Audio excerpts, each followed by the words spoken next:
برطانوی نژاد دوشیزاد ویلنٹائن لیکمو وہ پہلا انگریز خاتون ہے جو 31 مئی 1935 کے تباہ کن زلزلے کی رات کوئٹہ شہر میں مقیم تھی اور جس نے اپنی آنکھوں سے شہر کو کرب اور رات بھر گرد و غبار اڑتے ہوئے دیکھا۔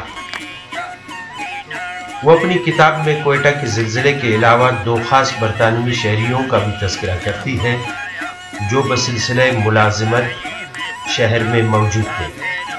یہ برطانوی شہری دیگر برطانوی افراد سے یکسر مختلف تھے۔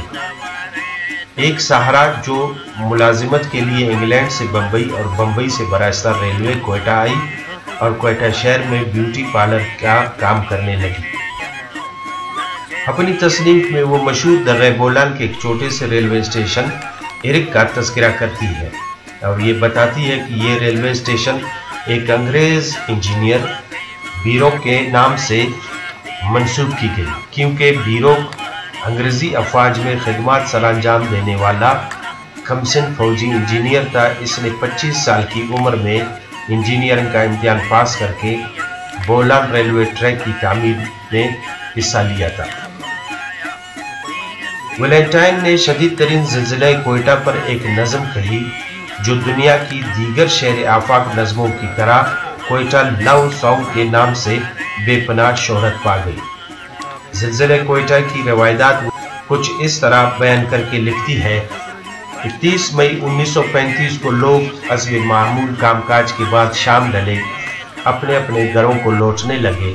اس دن دلہن کی طرح سجا ہوا کوئٹے کا یہ خوبصورت شہر لوگوں کو نہ جانے کیوں خوفناک دکھائی دے رہا تھا۔ لوگ یہ نہیں سمجھ رہے تھے کہ آج یہ حسین و جمیل شہر کیوں عجیب سا دکھائی دے رہا ہے۔ نامعلوم خوف کی وجہ سے لوگ بے چینی اور افسردہ نظر آ رہے تھے۔ جب سورج غروب ہوا اور اندھیرا چھانے لگا تو پرندے غیر معمولی بے چینی کا اظہار کرنے لگے۔ مویشی سہمے سہمے نظر آنے لگے۔ پرندوں کی یہ غیر معمولی بے چینی جانوروں اور مویشیوں کا سہم جانا لوگوں کو بھی پریشان کر رہا تھا، لیکن پریشانی نیند کے غلبے کے ساتھ کافور ہو گئی اور لوگ دنیا و مافیا سے بے خبر ہو کر سونے میں مشغول ہو گئے۔ مئی میں کوئٹہ خاصا گرم ہوتا ہے، لوگ کمروں میں نہیں بلکہ صحنوں میں سوتے ہیں، لیکن اس سال سردی غیر معمولی طور پر بڑھ گئی تھی، اس لیے لوگ گھروں میں سونے لگے تھے۔ خوشگوار آب و ہوا کی وجہ سے ہزاروں لوگ لندن اور دوسرے بڑے شہروں کو چھوڑ کر کوئٹہ آ رہے تھے۔ جب وہ درہ بولان میں داخل ہوتے تھے تو خوشگوار ہوائیں ان آنے والے مسافروں کا استقبال کرتی تھیں۔ سیر و تفریح کی خاطر دنیا کے کونوں سے کم و بیش اس وقت 20,000 نفوس کوئٹہ آئے ہوئے تھے۔ سفر 1454 کے چاند نے اپنی زندگی کے 26 دن گزارے تھے اور اس رات اس کی زندگی کا 27واں دن تھا، اس لیے 3 بجے تک وہ نہیں نکلا تھا۔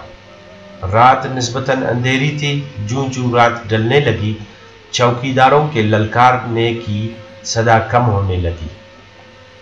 وقفوں کے بعد دور دور سے کتوں کے بھونکنے کی آوازیں تیز ہونے لگیں۔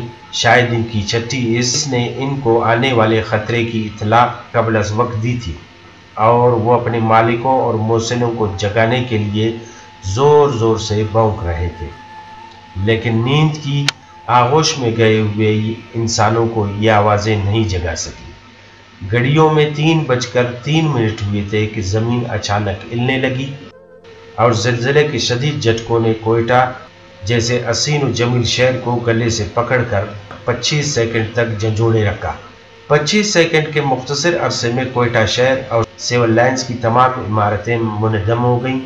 جگہ جگہ اینٹوں اور چادروں کے سوا اور کچھ نظر نہیں آتا تھا۔ ان اینٹوں اور چادروں کے ڈھیر تلے دبے ہوئے انسانوں کے کرہنے کی دلسوز اور وہ دلخراش آوازیں آ رہی تھیں۔ جو انسان زندہ بچ گئے وہ اپنے عزیز و اقارب کے غم میں گلے جا رہے تھے۔ تمام دنیا ماتم کدہ بن گئی تھی کیونکہ ان کے عزیز و اقارب کوئٹہ میں ابدی نیند سو رہے تھے۔